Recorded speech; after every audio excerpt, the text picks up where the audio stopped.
Tonight, I bring you 3 terrifying true stories that will make you think twice before stepping into the woods. Thank you for 100 subscribers. The next goal is 1,000. Let's keep growing. Hit subscribe and turn on notifications for more chilling tales. I was 18 years old when I decided to take a solo camping trip in the mountains of Northern California. It was 2023, and I felt confident enough to spend a night alone in the wilderness. The trail I chose was one I had hiked before with my dad, a secluded path that wasn't even marked on most maps. That was part of the appeal. I wanted complete solitude. Camping wasn't technically allowed in that region, but I wasn't planning on starting a fire, just using my small propane stove. I figured no one would ever know I had been there. My dad dropped me off at the trailhead early in the morning. I had everything I needed: food, water, a sturdy tent, a sleeping bag, and 3 knives. One on my belt, one in my backpack, and a small one in my boot. I also carried a whistle in case of mountain lions, though I had never encountered one out here before. As expected, I saw no one else on the trail as I hiked deep into the forest. It was peaceful, the kind of isolation I had been craving. By late afternoon, I reached my planned campsite, about half a mile off the main trail. It was a small clearing surrounded by thick pines. I set up my tent, cooked a quick meal, and watched the sun dip below the treetops. As darkness settled, I crawled into my sleeping bag and shut my eyes. Sometime in the night, I woke up suddenly. At first, I thought it was just a dream, but something felt off. The forest was dead silent, not even the usual rustling of small animals or the occasional hoot of an owl. I stayed still, listening, my breath shallow. Then I heard it, a soft crack of a twig snapping nearby. My stomach twisted. Could be a deer, I told myself. But then came 2 deliberate steps, pressing into the pine needles. Heavy. Human. My heart pounded. I reached for my belt, gripping my buck knife, my fingers slick with sweat. I wanted to call out, to demand whoever was out there to show themselves. But fear held my throat tight. The footsteps moved closer, then stopped. Silence. Then, the humming began. A deep, guttural tune, slow and deliberate, vibrating in the still night air. It wasn't a song. It wasn't even a real melody. Just an eerie, inhuman hum. My entire body locked up. I knew, without a doubt, that whoever was out there wasn't just another camper or lost hiker. They were standing feet from my tent, in the middle of nowhere, humming. I barely breathed. My grip on the knife tightened so hard my knuckles ached. The humming continued, low and droning, vibrating through the thin walls of my tent. It was close. So close that I could hear the faint crackling of pine needles shifting underfoot. Then, it stopped. Seconds dragged by like hours. Then came the sound of fingers dragging against bark, a slow, deliberate scratching on a nearby tree. My mind screamed at me to move, to run, but I couldn't. I just lay there waiting. Then, without warning, a rapid crunch. The sound of something bolting away, tearing through the underbrush. Twigs snapped, leaves rustled violently, and then nothing. I stayed frozen, knife still in my hand, heart hammering against my ribs. I didn't sleep for the rest of the night. I just lay there, listening to the silence, waiting for the humming to return. It never did. When the first light of dawn filtered through the trees, I forced myself to move. I unzipped my tent slowly, scanning the clearing. Nothing. No signs of anyone. But when I turned to a tree just a few feet from my tent, my blood ran cold. Carved into the bark, deep and jagged, was a symbol I didn't recognize. 3 vertical slashes, almost like claw marks, but deliberate. I packed up in record time, barely stopping to eat or drink. The entire hike back, I kept looking over my shoulder, convinced I was being watched. Every sound in the woods made my skin crawl. When I finally reached the dirt road where my dad was supposed to pick me up, I felt like I had escaped something I wasn't meant to survive. I never reported it. What would I even say? Some stranger hummed outside my tent in the middle of nowhere? That I found scratches on a tree? I'd have to admit I had been camping illegally. And besides, there was no proof. But I know what I heard. I know what I felt. And I know I'll never go back there again.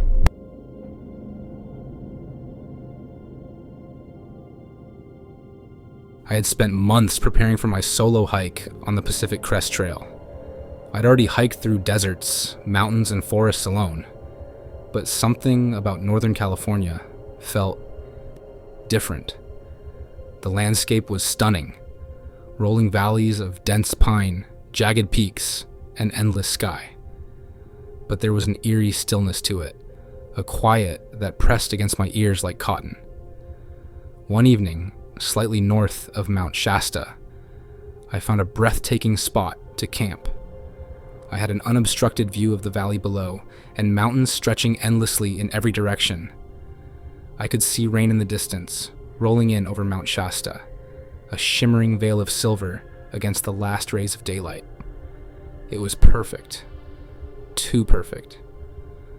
I remember feeling an odd sense of isolation, a deeper solitude than I'd felt in any other part of the trail. I set up my tent, ate a quick meal, and as the sky darkened, I crawled inside to sleep. I left my vestibule unzipped, giving me a sliver of a view outside. That's when I first saw it. A light. At first, I thought it was just my imagination. Maybe the last glow of the sun, catching on something metallic. But as my eyes adjusted, I realized it was a single white light in the valley below, a quarter to a half mile away. There were no towns, no cabins, no roads, just thick, impenetrable forest, yet there it was, motionless and unwavering. I tried to ignore it. Maybe it was a reflection off some hiker's gear. Maybe it was nothing. I was exhausted, and my body was begging for rest. But when I opened my eyes again, another light had appeared. This one was orange, flickering, almost alive. It circled the white light slowly, fluidly, as if dancing around it. At first, I thought it was fire, but it didn't burn like fire. It morphed, shifting in shape as it circled the stationary light in a hypnotic motion. I watched, unable to look away, my breath slowing as an unexplainable fear settled deep in my chest. It wasn't behaving like anything natural. It wasn't a lantern. It wasn't a campfire. It wasn't a person. I lay there frozen, staring at the lights for what felt like hours, trying to understand. But exhaustion won. My body refused to fight sleep any longer. Around midnight, I woke to the sound of raindrops pattering against my tent. Groggy, I turned over and instinctively glanced outside. The lights were still there, still circling, still watching. I forced my eyes shut. At 4 a.m., I woke again, this time out of necessity. I needed to relieve myself. Reluctantly, I unzipped my tent and stepped outside. The air was cold, damp with the remnants of the rain. And the lights. They were still there, still moving in that impossibly smooth orbit. I felt watched. I pulled my phone out, trying to get a video, but the distance and the darkness reduced everything to a grainy blur. No one would believe me. Hell, I barely believed me. By sunrise, the lights were gone. Not faded, not diminished. Just gone, like they had never been there at all. I packed up quickly and hiked on, determined to put distance between myself and that place. But 2 days later, something even stranger happened. I was deep in the Shasta Trinity forest, alone. The trail cut through thick brush on both sides, the kind that reached up to my chest. I was walking, enjoying the solitude, when I noticed something ahead of me. Movement in the brush, about 100 feet away. Something big. At first, I thought it was the wind rustling through, but the movement wasn't random. It was deliberate. Something heavy was flattening the brush, pushing through it with force. And it was moving fast. Too fast. It was heading straight for the trail. Straight for me. A bear? Maybe. But something felt wrong.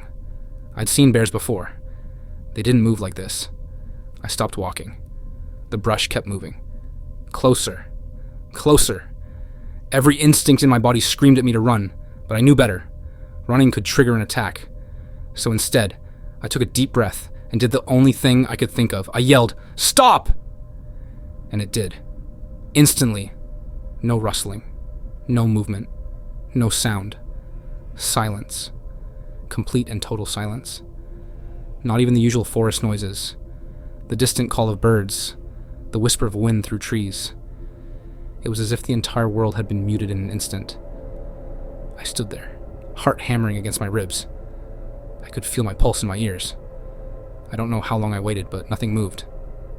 Nothing made a sound. I forced my voice to stay steady. "I'm just passing through. Not here to bother you." No response. No movement. Slowly, I started walking again, my body tense, ready to run if I had to. I kept my eyes on the brush, but whatever had been moving through it was gone. Just gone.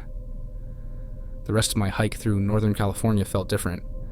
I met a few other hikers who admitted feeling uneasy in the area, but none had seen what I had. The silence, the lights, the thing in the brush, none of it made sense. I finished my hike and never looked back.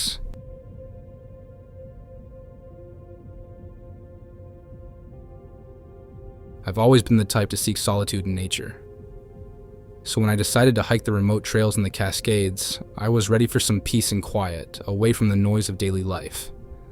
The kind of quiet that fills you, makes you feel small, like you're just a speck of dust in an ancient world. That's the kind of quiet I loved. But on this trip, things were different. The moment I stepped into that forest, I felt the change. There was something wrong in the air. It was like a weight pressing down on me, but I couldn't figure out why. The trees were huge, older than anything I'd seen, their bark gnarled and twisted. But the forest was still beautiful. So beautiful, in fact, that it made my discomfort feel irrational. I'd been hiking for hours when I stumbled upon an old, overgrown path. It wasn't marked on my map, but it seemed like the kind of trail that led deeper into the forest. I hesitated for a moment. Something about it felt off, but curiosity won out. I took the trail. The deeper I went, the more oppressive the forest became. The air grew heavier, thicker, as though the trees were closing in around me. The trail became harder to follow, as though nature itself was trying to erase it from existence. I should have turned back then, but I was stubborn. I wasn't about to let my imagination get the best of me. By dusk, I had reached a small clearing. The sun was barely visible now, just a thin sliver of orange on the horizon. I decided to set up camp here for the night. Something about the place felt strangely safe. I gathered some wood for a fire, but it didn't feel like enough. Still, I convinced myself I'd be fine without one. The firelight would only attract unwanted attention, right? As I sat down to eat, I couldn't shake the feeling that I wasn't alone. It was subtle at first, just a rustling in the trees, distant footsteps, like someone walking just out of my line of sight. I thought it was just the wind. But then the sounds changed. A branch snapped, and I immediately froze. It wasn't the wind. It was too deliberate. I told myself I was being paranoid, but my pulse quickened. My hands trembled as I grabbed my flashlight. I aimed it toward the noise, but nothing was there. Just the dark, thick trees. The sound stopped. The silence that followed was absolute. Too still. I tried to calm myself. I reminded myself that bears and other wildlife roam these forests, and they were more scared of me than I was of them. But something about the quiet unsettled me. The way the air hung, thick and stagnant. It wasn't natural. I tried to sleep, but I couldn't shake the feeling. I lay awake in my tent, listening. quiet pressed against my ears, suffocating. And then, I heard it again. A soft thud. So quiet, so subtle, that it almost felt like it was inside my head. I grabbed my flashlight, fumbling for the button, and shone it toward the tent door. Nothing. Nothing at all. I told myself I was just tired. But I couldn't let it go. Something was out there. And it was watching me. I decided to go outside, hoping the cold night air would clear my head. I unzipped the tent slowly, stepping out into the clearing. The forest was dark. Too dark. There was no moon, and the canopy above blocked out what little starlight there might have been. I felt completely exposed. The moment I stepped out, I heard it again.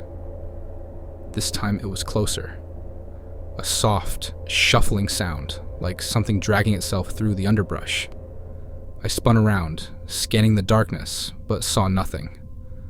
I'm not sure what made me do it, but I took a few steps toward the trees, toward the noise. I know now it was the stupidest thing I could have done, but my body moved before I could stop it. The air was thick, oppressive, like the whole forest was holding its breath. Then I saw it. A shape. No, a shadow moved between the trees. I couldn't make it out clearly, but it was there, too tall, too wide to be a person. It stood still for a moment just beyond the beam of my flashlight before it moved again. This time it was faster. Too fast. I froze, unable to breathe, my heart pounding so loudly in my chest that I was sure it would give me away. The shape didn't move like anything human. It was jerky, unnatural, like it was struggling to stay upright. I could hear its heavy breathing, a low, rasping sound that sent chills up my spine. And then, as suddenly as it appeared, it was gone. Vanished into the trees. I didn't wait to see if it would come back. I ran without looking back, without stopping. The sound of branches breaking behind me pushed me faster, urging me on. I didn't stop until I reached the main trail. Only then did I let myself breathe. The forest had swallowed whatever it was. I don't know what I saw out there. I don't want to know. I made it back to the trailhead just as dawn was breaking, and I never looked back. But that feeling, the one that told me I wasn't alone, that stayed with me. I don't go into forests like that anymore.